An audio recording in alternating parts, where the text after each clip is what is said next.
रघुवीर एक छोटे से गांव में रहने वाला गरीब किसान था। उसके पास केवल 1 बीघा जमीन थी, जो उसके पूरे परिवार का पालन पोषण करने का एकमात्र साधन था। गरीबी इतनी थी कि कई बार परिवार को भूखा सोना पड़ता। लेकिन रघुवीर के पास एक चीज थी जो उसे बाकी लोगों से अलग बनाती थी: मेहनत और सीखने की चाहत। खेती के पुराने तरीकों से फसल की पैदावार कम हो रही थी।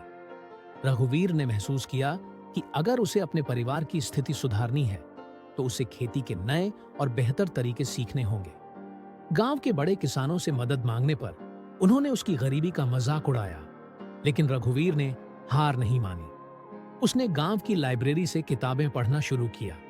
उसने सीखा कि जैविक खाद, सही फसल चक्र और सिंचाई के नए तरीकों से खेती को बेहतर बनाया जा सकता है। हालांकि उसके पास साधन नहीं थे, लेकिन उसने अपने घर में गाय पालने का निर्णय लिया। गाय के गोबर से जैविक खाद बनाकर उसने अपनी जमीन पर प्रयोग शुरू किया। पहले साल में फसल की उपज थोड़ी बढ़ी, लेकिन यह पर्याप्त नहीं था।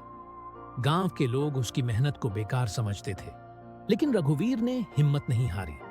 उसने बाजार में फसल बेचकर थोड़ा पैसा बचाया और अगले साल फसल के लिए और मेहनत की। दूसरे साल उसकी फसल पहले से दोगुनी हो गई।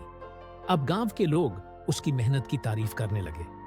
उसने अपनी फसल को स्थानीय बाजार के बजाय बड़े शहरों में बेचना शुरू किया, जिससे उसे अधिक मुनाफा हुआ।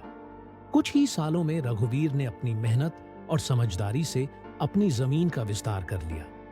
अब वह गांव का सबसे सफल किसान बन चुका था।